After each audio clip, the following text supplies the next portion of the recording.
നമസ്തേ ബച്ചോ, ധീരജ് ഹിന്ദി കക്ഷായിലേക്ക് ഏവർക്കും സ്വാഗതം. ഇന്ന് നമ്മൾ പഠിക്കാൻ പോകുന്നത് ബസന്ത പാഠ്യപുസ്തകത്തിലെ 8ാം ക്ലാസ്സിലെ ബസ് കി യാത്ര എന്ന പാഠഭാഗമാണ്. ഇത് എഴുതിയിരിക്കുന്നത് ഹരിശങ്കർ പർസായി എന്ന കഥാകാരനാണ്. ഇത് ഒരു വ്യംഗ്യാത്മക കഹാനിയാണ്. വ്യംഗ്യാത്മക കഹാനി എന്ന് വെച്ചാൽ ഹാസ്യരൂപത്തിൽ അവതരിപ്പിക്കുന്ന ഒരു കഥയാണ്. അതായത് ലേഖകനും അദ്ദേഹത്തിൻ്റെ 4 കൂട്ടുകാരും കൂടി ഒരു ബസ് യാത്രയ്ക്ക് ഒരുങ്ങുകയാണ്. തങ്ങൾക്ക് പോകേണ്ട ബസ് സ്റ്റേഷനിൽ വന്ന് നിൽക്കുമ്പോൾ അതിൻ്റെ അവസ്ഥ കാണുമ്പോൾ ലേഖകൻ്റെ മനസ്സിലുണ്ടാകുന്ന ഫീലിങ്സ്, പിന്നീട് അതിൽ യാത്ര ചെയ്യുമ്പോഴുണ്ടാകുന്ന അനുഭവങ്ങൾ, ഇത് എല്ലാം കൂടിയാണ് ഈ കഥയിലൂടെ ലേഖകൻ പരാമർശിക്കുന്നത്. നമുക്ക് നോക്കാം എങ്ങനെയാണ് ഈ കഥ പോകുന്നതെന്ന്. പാഠത്തിൻ്റെ പേരാണ് ബസ് കി യാത്ര. ഹം 5 മിത്രോं ने तय किया कि शाम 4 बजे की बस ले चले. ഞങ്ങൾ 5 കൂട്ടുകാർ കൂടി തൈ കിയ തീരുമാനിച്ചു. शाम 4 बजे की बस से चले. വൈകുന്നേരം 4 മണിക്കുള്ള ബസ്സിൽ പോകാം. ഞങ്ങൾ 5 പേരുണ്ട്, ഞാനും എൻ്റെ 4 കൂട്ടുകാരും. ഞങ്ങൾ 4 പേരും കൂടി ഒരു തീരുമാനമെടുത്തു, വൈകുന്നേരം 4 മണിക്കുള്ള ബസ്സിൽ പോകണം അല്ലെങ്കിൽ പോകാം.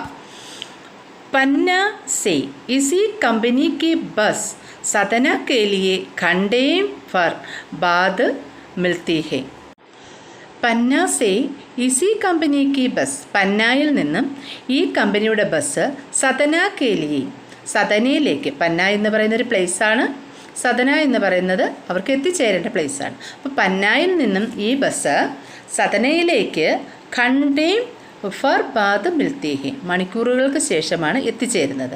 ജോ ജബൽപൂർ കി ട്രെയിൻ മിലാ ദേത്തി ഹെ, അവിടെ എത്തിച്ചേരുമ്പോൾ ജബൽപൂരിലേക്ക് പോകാനുള്ള ട്രെയിൻ ലഭിക്കും. ആ ഒരു കണക്കുകൂട്ടലിലാണ് 4 മണിക്കുള്ള ഈ ബസ്സിൽ കയറാനായിട്ട് ലേഖകനും അവരുടെ കൂട്ടുകാരും തീരുമാനിക്കുന്നത്. പന്നായിൽ നിന്ന് സദനയിലെത്തുമ്പോൾ ജബൽപൂരിനുള്ള ട്രെയിൻ കിട്ടണം. സുബഹ് ഘർ പഹൂഞ്ച് ജായേംഗെ. അപ്പോൾ നേരം വെളുക്കുമ്പോൾ, സുബഹ് പ്രഭാതമാകുമ്പോൾ, ഘർ പഹൂഞ്ച് ജായേംഗെ വീട്ടിലെത്തിച്ചേരാൻ കഴിയും. ഒരു കാൽക്കുലേഷനാണത്. ഹമ്മേം സേ 2 को सुबह काम पर हासिर होना. ഞങ്ങളിൽ 2 പേർക്ക്, 5 പേരിലെ 2 പേർക്ക് രാവിലെ തന്നെ വീട്ടിലെത്തിച്ചേർന്നിട്ട് രാവിലെ കാം പർ ഹാസിർ ഹോനാത്ത, ജോലിക്ക് ഹാജരാകേണ്ടതായിട്ടുണ്ടായിരുന്നു. ഇസ്ലിയെ വാപ്പസി കാ യഹി രാസ്ത അപ്പനാന സെരൂരി ഥ. അതുകൊണ്ട് തീർച്ചയായിട്ടും ഈ യാത്ര നടത്തേണ്ടത് വളരെ അത്യാവശ്യമായിട്ട് വന്നു. ഈ 4 മണിക്കുള്ള ഈ ബസ്സിൽ തന്നെ കയറേണ്ടത് അത്യാവശ്യമാണ്. ഇതിൽ കയറിയാൽ മാത്രമേ അടുത്ത ട്രെയിൻ കിട്ടുകയുള്ളൂ. ആ ട്രെയിൻ കിട്ടിയാൽ മാത്രമേ രാവിലെ വീട്ടിലെത്തുകയുള്ളൂ. വീട്ടിലെത്തിയിട്ട് വേണം 2 പേർക്ക് ജോലിക്ക് ഹാജരാകാൻ. ക്യാ ലോഗോം നെ സലാഹ് ദീക്കി. അപ്പോൾ ഇതിൽ പോകാൻ തീരുമാനിച്ചപ്പോൾ ആൾക്കാരെന്ത് ചെയ്തു? സലാഹ് ദി, അഡ്വൈസ് കൊടുത്തു, ഉപദേശങ്ങളൊക്കെ നൽകി. കി സമജ്ദാർ ആദ്മി ഈ ശ്യാംവാലി ബസ്സേ സഫർ നഹീം കർത്തെ. അറിവുള്ള ആൾക്കാർ, ഇത്തിരിയെങ്കിലും വിവരമുള്ള ആൾക്കാർ ഈ വൈകുന്നേരത്തെ ബസ്സിൽ സഫർ നഹീം കർത്തെ, യാത്ര ചെയ്യുകയില്ല. ക്യാ രാസ്തേമേ ഡാക്കു മിൽത്തെ. അപ്പോൾ അവർ ചോദിച്ചു, എന്താ വഴിയിൽ കൊള്ളക്കാർ വല്ലതും ഉണ്ടോ? ഡാക്കു മിൽത്തെ, കൊള്ളക്കാർ വല്ലതും ഈ ബസ്സിനെ കൊള്ളയടിക്കുമോ? നഹി ബസ് ഡാക്കിൻ ഹേ. അവരുടെ മറുപടി ഇതാണ്, അല്ലല്ല, കൊള്ളക്കാർ കൊള്ളയടിക്കില്ല, ബസ്സാണ് ഡാക്കിൻ, ബസ് തന്നെ ഒരു കൊള്ളക്കാരിയാണ്. എന്തുകൊണ്ടാണ് അവരങ്ങനെ പറയുന്നതെന്ന് നമുക്ക് അടുത്ത പാരഗ്രാഫിൽ നോക്കാം. ബസ് കോ ദേഖാ തോ ശ്രദ്ധ ഉമട് പടി. ആ ബസ് വന്ന് നിന്നപ്പോൾ, ആ ബസ്സിനെ ഒന്ന് നോക്കിയപ്പോൾ, ബസ് കോ ദേഖാത്തോ, ബസ്സിനെ നോക്കിയപ്പോൾ, ശ്രദ്ധ ഉമട് പടി, ഞങ്ങൾക്ക് ബഹുമാനമുണ്ടായി. ഉമട് പടി, മനസ്സിൽ വളരെയധികം ബഹുമാനമുണ്ടായി. ഖൂബ് വയോവൃദ്ധി. എന്തുകൊണ്ടാണ് ബഹുമാനമുണ്ടായത്? വളരെ വയസ്സായ, ഒരു അമ്മൂമ്മയെ പോലെ അല്ലെങ്കിൽ ഒരു അപ്പൂപ്പനെ പോലെ ഇരിക്കുന്ന ബസ്. വയോവൃദ്ധി, വളരെ പ്രായം ചെന്ന ബസ്. സദിയോങ്കെ അനുഭവക്കെ നിശാൻ ലിയേ ഹുയേ ഥി. ഇതിന് നൂറ്റാണ്ടുകളുടെ അനുഭവങ്ങളുണ്ടെന്ന് തോന്നും. ലോഗ് ഇസ്ലിയെ ഇസെ സഫർ നഹീം കർണ ചാഹത്തെ കി വൃദ്ധാവസ്ഥ മേ ഇസെ കഷ്ട ഹോത്ത. അതുകൊണ്ട് ഇസ്ലിയെ ഇസ് സഫർ നഹീം കർണ ചാഹത്തെ, ഇതിലാരും യാത്ര ചെയ്യാൻ ആഗ്രഹിക്കുന്നില്ല. എന്തുകൊണ്ടെന്നാൽ വൃദ്ധാവസ്ഥാമേ ഇസെ കഷ്ട ഹോക, വൃദ്ധാവസ്ഥയിൽ ഈ ബസ്സിനെ ഇട്ട് കഷ്ടപ്പെടുത്തണ്ട എന്ന് കരുതി ആരും ഈ ബസ്സിൽ കയറാൻ ആഗ്രഹിക്കത്തില്ല. അത്രയ്ക്കും ശോചനീയമാണ് ആ ബസ്സിൻ്റെ അവസ്ഥ. യഹ് ബസ് പൂജാക്ക് യോഗ്യ ഥി, ഇത് ബസ് പൂജിക്കാൻ കൊള്ളാം, എവിടെയെങ്കിലും ഒരു സ്ഥലത്ത് വെച്ചിട്ട് പൂജിക്കാൻ കൊള്ളാവുന്ന, റോഡിൽ കൂടെ ഓടിക്കാൻ കൊള്ളാവുന്നതല്ല, എവിടെയെങ്കിലും ഒരു സ്ഥലത്ത് വെച്ച് പൂജിക്കാൻ യോഗ്യമായ ഒരു ബസ്സാണെന്ന് നമ്മുടെ ലേഖകന് തോന്നി. ഉസ് പർ സവാർ കൈസേ ഹുവാ ജാ സക്താ ഹേ, ഇതിൽ സവാരി എങ്ങനെ സംഭവിക്കും? കൈസേ ഹുവാ ജാ സക്താ ഹേ, എങ്ങനെയാണ് കഴിയുക ഇതിൽ യാത്ര ചെയ്യാനായിട്ട്? ബസ് कंपनी के एक हिस्सेदार भी उसी बस से जा रहे थे. ബസ് കമ്പനിയുടെ ഒരു പാർട്ട്ണറും ഈ ബസ്സിൽ കൂടെ ഉണ്ടായിരുന്നു. ഹംനെ ഉൻസെ പൂച്ച, ഞങ്ങൾ അദ്ദേഹത്തോട് ചോദിച്ചു. എന്തായാലും ബസ് കമ്പനിയുടെ പാർട്ട്ണർ അല്ലേ, അപ്പോൾ അദ്ദേഹത്തിന് എല്ലാ കാര്യങ്ങളും അറിയാമായിരിക്കുമല്ലോ. അപ്പോൾ അദ്ദേഹത്തോട് ചോദിച്ചു, യേക് ബസ് ചൽത്തി ഫി ഹേ, ഈ ബസ് ഓടുമോ, നിരത്തിൽ കൂടെ ഓടുമോ, ഓടാൻ പറ്റുമോ ഈ ബസ്സിന്? ഓ പോലെ. അപ്പോൾ അദ്ദേഹം പറഞ്ഞു, ചൽത്തി ക്യോം നഹീം ജി, എന്തുകൊണ്ട് ഓടിക്കൂടാ? എന്താ അങ്ങനെ ചോദിക്കുന്നേ? ബസ് ഓടുമല്ലോ. അഭി ചലേഗി, ഇപ്പോഴോടും, ഇപ്പോൾ പോവും, ഒരു പ്രശ്നവുമില്ല, ബസ്സിന് യാതൊരു കുഴപ്പമില്ല, ബസ് ഇപ്പോൾ ഓടും. ഹംനെ കഹാ വഹി തോ ഹം ദേഖ്നാ ചാഹത്തെ ഹേ, എങ്കിൽ ഞങ്ങൾ നോക്കട്ടെ. അപ്പനെ ആപ് ചൽത്തി ഹേ യഹ്, ഇത് സ്വയമായിട്ട് ഓടുമോ അതോ ഇനി ആരെങ്കിലും തള്ളേണ്ടി വരുമോ? ഈ ബസ്സിൻ്റെ അവസ്ഥ കണ്ടിട്ട് ഇത് സ്വന്തമായിട്ട് ഓടുമെന്ന് ലേഖകനും കൂട്ടുകാർക്കും തോന്നുന്നില്ല. അതുകൊണ്ടാണ് അദ്ദേഹം വീണ്ടും ചോദിക്കുന്നത്, അപ്പനെ ആപ് ചൽത്തി ഹേ, തനിയെ ഓടുമോ? അദ്ദേഹം എന്താ മറുപടി പറഞ്ഞത്? ഹിസ്സേദാർ, ഹാം ജി ഔർ കൈസേ ചലേങ്കെ, എന്താണ് സാറേ ഇത് കൈസേ ചലേങ്കെ, എങ്ങനെ ഓടും, ഇത് ഓടുമോ, എങ്ങനെ ഓടും എന്നൊക്കെയുള്ള സംശയങ്ങളാണ് ഹിസ്സേദാറിനോട് നമ്മുടെ ലേഖകൻ അദ്ദേഹത്തിൻ്റെ മിത്രങ്ങളുമെല്ലാം ചോദിക്കുന്നത്. ഗജബ് ഹോ ഗയ ഇസി ബസ് അപ്പനെ ആപ് ചൽത്തി ഹേ, ഇതാണ് ഓടുമെന്നുള്ള മറുപടിയിൽ ഗജബ് ഹോ ഗയ, ഗജബ് മീൻസ് അജീബ്, സ്ട്രേഞ്ച്, വിചിത്രമായി തോന്നി. ഏസി ബസ് അപ്പനെ ആപ് ചൽത്തി ഹേ, ഇത്തരമൊരു ബസ് തനിയെ നിരത്തിൽ ഓടുക, അപ്പനെയാപ് ചൽത്തി ഹേ, സ്വയമായിട്ട് ഓടുക, സ്വന്തമായിട്ട് ഓടുക, അത് വളരെ വിചിത്രമായ ഒരു കാര്യമാണ്. അങ്ങനെ ഹം ആഗ പീച്ച കർണേലക, ഞങ്ങൾ മുന്നോട്ടും പിന്നോട്ടും നോക്കാൻ തുടങ്ങി, അങ്ങോട്ടും ഇങ്ങോട്ടും നടക്കാൻ തുടങ്ങി. ഡോക്ടർ മിത്തിനെ കഹ, അപ്പോൾ അതിലൊരു ഡോക്ടറായ ഒരു സുഹൃത്തുണ്ടായിരുന്നു. അദ്ദേഹം പറഞ്ഞു, ഡരോ മച്ച്, പേടിക്കേണ്ട, ഭയപ്പെടേണ്ട, ചലോ പോകാം, നമുക്ക് ഇതല്ലേ മാർഗമുള്ളൂ, നമുക്കിതിൽ കയറാം. ബസ് അനുഭവി ഹേ, കണ്ടിട്ട് ബസ് വളരെ അനുഭവി, എക്സ്പീരിയൻസ്ഡ്, വളരെ എക്സ്പീരിയൻസ് ഉള്ളതാണെന്ന് തോന്നുന്നു. നയി നവേലി ബസോം സേ സ്യാദാ വിശ്വസനീയ ഹേ, നയി നവേലി ബസ്, പുതിയ ബസ്, ഇപ്പോൾ നിരത്തിലിറക്കുന്ന പുതിയ ബസ്സിനേക്കാൾ, ബസോം സേ ബസ്സിനേക്കാൾ, ജ്യാദ വിശ്വസനീയ, കൂടുതൽ വിശ്വസിക്കാവുന്നതാണ്. ഇത് വളരെ നാളത്തെ എക്സ്പീരിയൻസ് ഉള്ള ബസ്സല്ലേ, അപ്പം പുതിയ ബസ്സിനേക്കാൾ വളരെ നമുക്കിതിനെ വിശ്വസിക്കാം. ഹമേം ബേട്ടോം കീ തരഹ് പ്യാർ സേ ഗോത്മേം ലേക്കർ ചലേങ്കി, നമ്മെ ഇതെന്ത് ചെയ്യും?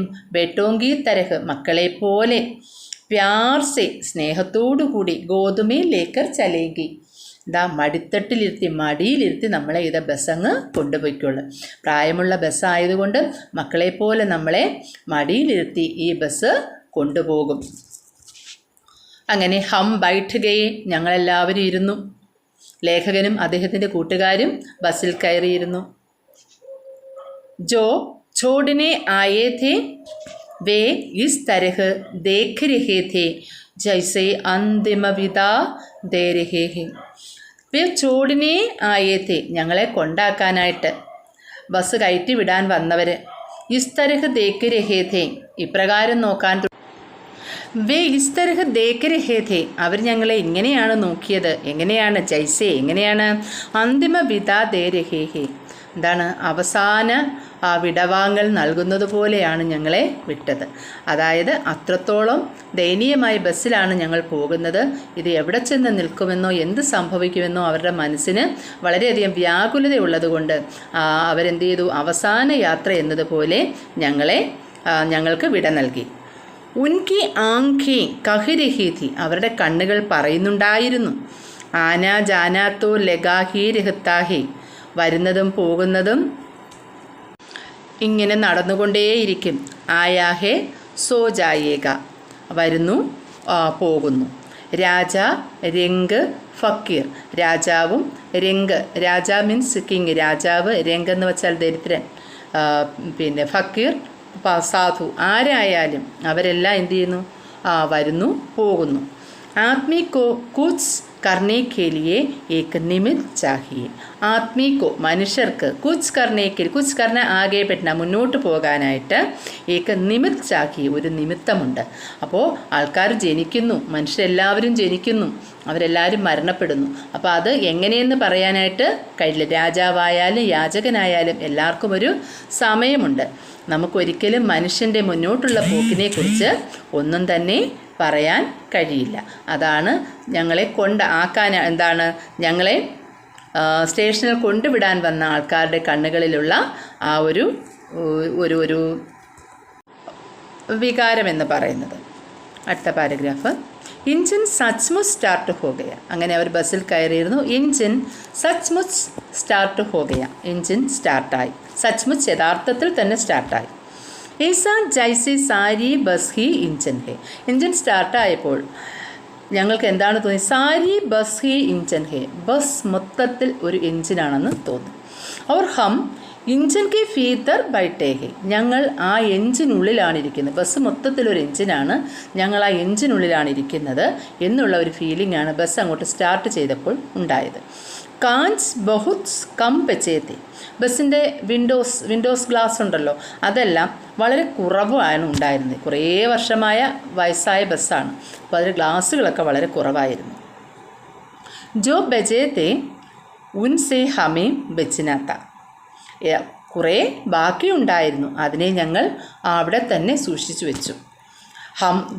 ഫൗരൻ ഖിഡ്കി സേ ദൂർ സടക്കുകയും, ഞങ്ങൾ എന്ത് ചെയ്തു, അതിനെ അവിടെ തന്നെ നിലനിൽക്കണം എന്നുള്ളത് കൊണ്ട് ഞങ്ങൾ ഫൗരൻ എന്ന് പറഞ്ഞാൽ പെട്ടെന്ന്, ഖിഡ്കി സേ ദൂർ സരക്കയെ, ഞങ്ങൾ ആ വിൻഡോ സൈഡിൽ നിന്നും ദൂരേക്ക് മാറിയിരുന്നു. സരക്കയെ നിരങ്ങിയിരിക്കുക, മാറിയിരിക്കുക. എഞ്ചിൻ ചൽ രഹാത്ത, അങ്ങനെ എഞ്ചിൻ ചലിക്കാൻ തുടങ്ങി. ഹമേ ലഗ് രഹാതാക്കി ഹമാരി സീറ്റ് കെ നീച്ചെ എഞ്ചിൻ കെ, ബസ് നീങ്ങാൻ തുടങ്ങിയപ്പോൾ ഞങ്ങൾക്ക് എന്താണ് തോന്നിയത്, ഞങ്ങളുടെ സീറ്റിന് അടിയിലാണ് ഈ എഞ്ചിൻ ഘടിപ്പിച്ചിരിക്കുന്നത് എന്ന് ഞങ്ങൾക്ക് തോന്നി. ബസ് സ്റ്റാർട്ട് ചെയ്തപ്പോൾ ബസ് മൊത്തം എഞ്ചിനാണെന്ന് തോന്നി. ഇപ്പോൾ ബസ് അങ്ങോട്ട് നീങ്ങി തുടങ്ങിയപ്പോൾ ഞങ്ങൾക്ക് തോന്നിയത് ഈ എഞ്ചിൻ ഞങ്ങളുടെ സീറ്റിനടിയിലാണ് ഘടിപ്പിച്ചിരിക്കുന്നതെന്ന് ഞങ്ങൾക്ക് തോന്നി. ബസ് സച്ച്മുച്ച് ചൽപ്പടി, അങ്ങനെ യഥാർത്ഥത്തിൽ ബസ് ചലിക്കാൻ തുടങ്ങി, ഓടാൻ തുടങ്ങി. और हमें लगा कि यह गांधी के असहयोग और सविनय अवज्ञा आंदोलनों के वक्त अवश्य जवान रही होगी. ബസ് അങ്ങോട്ട് ഓടാൻ തുടങ്ങിയപ്പോൾ ഞങ്ങൾക്ക് തോന്നി, ഗാന്ധിജിയുടെ കാലഘട്ടത്തിൽ ചെറുപ്പമായിരുന്ന ഒരു ബസ്സാണോ ഇതെന്ന്. ഗാന്ധിജിയുടെ കാലഘട്ടത്തിലുണ്ടായ സമരങ്ങളാണ് അസഹയോഗ, അതായത് നിസ്സഹകരണ പ്രസ്ഥാനം, പിന്നെ സവിനയ അവജ്ഞ ആന്തോളൻ എന്നൊക്കെ പറഞ്ഞ് ആ പ്രക്ഷോഭങ്ങൾ അല്ലെങ്കിൽ ആ പ്രസ്ഥാനങ്ങൾ നടന്നുകൊണ്ടിരിക്കുന്ന സമയത്ത് ചെറുപ്പമായിരുന്ന ബസ്സാണിത്. അപ്പോൾ അത് കഴിഞ്ഞിട്ടിപ്പോൾ എത്ര വർഷമായി, അത്രയും വർഷത്തെ എക്സ്പീരിയൻസ് അല്ലെങ്കിൽ അത്രയും പ്രായമുള്ള ഒരു ബസ്സാണിത് എന്ന് ഞങ്ങൾക്ക് തോന്നി. ഉസേ ട്രെയിനിങ് മിൽ ചുകി തി, ആ കാലഘട്ടത്തിൽ ബസ്സിന് ട്രെയിനിങ് ലഭിച്ചിട്ടുണ്ടാകാം. അതുകൊണ്ട് ഹർ ഹിസ്സ ദൂസരേസെ അസഹयोग कर रहा था. അപ്പോൾ അസഹയോഗ പ്രസ്ഥാനത്തിൽ ട്രെയിനിങ് ലഭിച്ചത് കൊണ്ടായിരിക്കാം ഇതിൻ്റെ എല്ലാ പാർട്ടുകളും, ഹർ ഹിസ്സ എല്ലാ പാർട്ടുകളും, ദൂസരേസെ മറ്റൊന്നിനോട്, അസഹयोग कर रहा था നിസ്സഹകരണം, നോൺ കോപ്പറേഷൻ, പാലിച്ചിരിക്കുന്നത്. എന്നുവെച്ചാൽ ഇതിലെ ഒരു പാർട്ട് മറ്റൊന്നിനോട് യാതൊരു സഹകരണവും കോപ്പറേഷനും കാണിക്കാതെ പല പല സൗണ്ടുകൾ ഇങ്ങനെ പുറപ്പെടുവിച്ചുകൊണ്ടേയിരിക്കുകയാണ്. അതുകൊണ്ടാണ് ലേഖകൻ ഇങ്ങനെ പറയുന്നത്. വർഷങ്ങളുടെ കാലപ്പഴക്കമുള്ള ബസ്സാണ് ഇത്. पूरी बस സവിനയെ അവജ്ഞാ ആന്തോളൻ കെ ദൗർ സെ ഗുസർ രഹി ഥി. അങ്ങനെ ബസ് മൊത്തത്തിൽ നിസ്സഹകരണ പ്രസ്ഥാനത്തിലൂടെ ഇങ്ങനെ കടന്നു പോയിക്കൊണ്ടേയിരുന്നു, ഓടിക്കൊണ്ടേയിരുന്നു. സീറ്റ് കാ ബാട്ടി സെ അസഹയോഗ് ചൽ രഹാ ഥ. സീറ്റ് ബോഡി സേ സീറ്റും അതിൻ്റെ ബോഡിയുമായിട്ട് അസഹയോഗ് ചൽ രഹാത നിസ്സഹകരണമാണ്. കഫീക് ലബ്ത ചിലപ്പോൾ തോന്നും സീറ്റ് ബോഡി കൊ ചോടുക്കർ ആകെ നികൾ ഗേഹി. എന്താണ് ഈ സീറ്റ് ഈ ബോഡിയിൽ നിന്നും ചോടുക്കർ ആകെ നികൾ ഗേഹി മുന്നോട്ട് എടുത്തു ചാടും. എന്നുവെച്ചാൽ സീറ്റിനൊന്നും യാതൊരു ഉറപ്പുമില്ലാത്തതുപോലെയാണ് അതിൽ കാണുന്നത്. ബസ്സിലെ സീറ്റുകളൊന്നും ഉറപ്പിച്ചിട്ടില്ല. കഭി ലഗത്താക്കി സീറ്റ് കോ ചോടുക്കർ ബോഡി ആകെ ഫാഗി ജാരിഹി. ചിലപ്പോൾ തോന്നും ഈ സീറ്റ് കളഞ്ഞിട്ട് ബോഡി മുന്നോട്ട് ഓടുന്നു. പിന്നെയോ ചിലപ്പോൾ തോന്നും പുറകോട്ട് പോകുന്നു. ഇങ്ങനെ പല ഫീലിംഗാണ് അതിനുള്ളിൽ ഇരിക്കുമ്പോൾ തോന്നുന്നത്. 8-10 മീൽ ചലനെ പർ സാരേ ഭേദഭാവ് മിറ്റ് ഗയ. അങ്ങനെ ഒരു 8-10 മീറ്റർ മൈലുകൾ സഞ്ചരിച്ച് കഴിഞ്ഞപ്പോൾ ഓടിക്കഴിഞ്ഞപ്പോൾ സാരേ ഭേദഭാവ് എല്ലാ ഡിഫറൻസും മിറ്റ് ഗയ ഒരുവിധം ശമിച്ചു. യഹ് സമച്ച് മേ നഹി ആതാ ഥാ കി സീറ്റ് പർ ഹം ബൈഠേ ഹേ യാ സീറ്റ് ഹം പർ ബൈഠേ ഹേ. ഇപ്പോൾ ഏകദേശം കോലാഹലങ്ങളും ചിന്തകളും എല്ലാം വിട്ടൊഴിഞ്ഞ് ഇപ്പോഴുള്ള ഒരു ചിന്താഗതി എന്ന് പറയുന്നത് എന്താണ്? ഹം സീറ്റ് പർ ബൈഠേ ഹേ, ഞങ്ങൾ സീറ്റിൻ്റെ പുറത്താണോ ഇരിക്കുന്നത്? യാ അതോ സീറ്റ് ഹംബർ ബൈഠേ ഹേ, സീറ്റ് ഞങ്ങളുടെ മുകളിലാണോ ഇരിക്കുന്നത്? ആകെപ്പാടെ ഒരു കൺഫ്യൂഷൻ. ഞങ്ങൾ സീറ്റിൻ്റെ മുകളിലാണോ ഇരിക്കുന്നത് അതോ സീറ്റ് ഞങ്ങളുടെ മുകളിലാണോ ഇരിക്കുന്നത്? അങ്ങനെ ഒരു കൺഫ്യൂഷനാണ് ഇപ്പോൾ ലേഖകനും അദ്ദേഹത്തിൻ്റെ കൂട്ടുകാർക്കും ഉള്ളത്. Next paragraph. ഏകായേക്ക് ബസ് രുക്കുകി. അങ്ങനെ ഓടിക്കൊണ്ടിരുന്ന ബസ് അപ്രതീക്ഷിതമായി അപ്രതീക്ഷിതമായിട്ട് നിന്നു. മാലൂം ഹുവാക്കി പെട്രോൾ കി ടാങ്കി മേ ചെയ്തു പോകുക. അറിയാൻ കഴിഞ്ഞത് എന്താണ്? പെട്ടെന്ന് ഈ ബസ് നിൽക്കാനുള്ള കാരണം പെട്രോൾ ടാങ്കിൽ ചെയ്തു പോകുക, വിള്ളലുണ്ടായിരിക്കുന്നു. ഡ്രൈവർ ने बाल्टी से पेट्रोल निकालकर उसे बगल में रखा और नली डालकर इंजन में भेजने लगा. അങ്ങനെ നമ്മുടെ ഡ്രൈവർ എന്ത് ചെയ്തു? ഒരു തൊട്ടി ബക്കറ്റ് എടുത്തുകൊണ്ട് പോയിട്ട് പെട്രോൾ കൊണ്ടുവന്ന് അതിലെന്ത് ചെയ്തു? ബഗൽ മേ രഖ സൈഡിൽ വച്ചു. എന്നിട്ട് നളി ഡാൽക്കർ ഒരു ട്യൂബ് ഇട്ടിട്ട്, നളി എന്ന് വെച്ചാൽ ട്യൂബ് അതിലേക്ക് ഇട്ടിട്ട് ഇഞ്ചനിലേക്ക് ഒഴിക്കാൻ തുടങ്ങി. അപ്പം മൈ ഉമ്മീദ് കർ രഹാ ഥാ കി. അപ്പോൾ എനിക്ക് തോന്നി थोड़ी देर बाद बस कंपनी के हिस्सेदार इंजन को निकाल कर गोद में रख लेंगे. ചിലപ്പോൾ കുറച്ചുകൂടി കഴിയുകയാണെങ്കിൽ, ഇത് വണ്ടി കുറച്ച് നേരം കൂടെ ഇവിടെ കിടക്കുകയാണെങ്കിൽ ഈ ഹിസ്സേദാർ കൂടെ യാത്ര ചെയ്യുന്ന പാർട്ട്ണർ ഉണ്ടല്ലോ, അദ്ദേഹം വന്നിട്ട് ഇഞ്ചിൻ കോ നികാൽക്കർ ഈ ഇഞ്ചിൻ ഇളക്കിയെടുത്തിട്ട് ഗോതമേ രഖിലേങ്കി മടിയിൽ വയ്ക്കുമായിരിക്കും. കുറച്ച് നേരവും കൂടെ ബസ് ഇവിടെ കിടന്നാൽ ആ പാർട്ട്ണർ വന്ന് എഞ്ചിൻ ഇളക്കി തൻ്റെ മടിയിൽ വയ്ക്കും. എന്നിട്ടോ ഔർ ഉസേ നളി സേ പെട്രോൾ പിലായെങ്കിൽ, എന്നിട്ട് ആ ട്യൂബിൽ നിന്നും പെട്രോൾ എഞ്ചിനെ കുടിപ്പിക്കും. ജൈസെ എങ്ങനെ കുടിപ്പിക്കും? മാം ബച്ചേക്ക് മുഖമേ ദൂത്ത് കി ശീശി ലഗാത്തി ഹേ. എങ്ങനെയാണോ അമ്മ കുഞ്ഞുങ്ങളെ പാലൂട്ടുന്നത് അതുപോലെ മടിയിലിരുത്തി ഈ എഞ്ചിന് ആ ട്യൂബിലൂടെ കൊടുക്കുമായിരിക്കും, പെട്രോൾ കൊടുക്കുമായിരിക്കും, അല്ലെങ്കിൽ പെട്രോൾ കുടിപ്പിക്കുമായിരിക്കും എന്ന് നമ്മുടെ ലേഖകന് തോന്നി. അപ്പോൾ കുട്ടികളെ, ഈ പാഠത്തിൻ്റെ 1ാം ഭാഗം ഇവിടെ അവസാനിക്കുകയാണ്. 2ാമത്തെ ഭാഗം അടുത്ത വീഡിയോ ആയിട്ട് ഉടൻ തന്നെ ഞാൻ ഇടുന്നതായിരിക്കും. ഈ പാഠഭാഗത്തിലുള്ള നോട്ട്സ് ഡിസ്ക്രിപ്ഷൻ ബോക്സിൽ ഞാൻ കൊടുക്കുന്നതായിരിക്കും. ആവശ്യമുള്ളവർ അതിൽ നോക്കി പഠിക്കാവുന്നതാണ്. അപ്പോൾ എല്ലാവർക്കും ഈ വീഡിയോ ഇഷ്ടപ്പെട്ടു എന്ന് വിചാരിക്കുന്നു. ഇഷ്ടപ്പെട്ടാൽ സബ്സ്ക്രൈബ് ചെയ്യാൻ മറക്കരുത്. Thank you.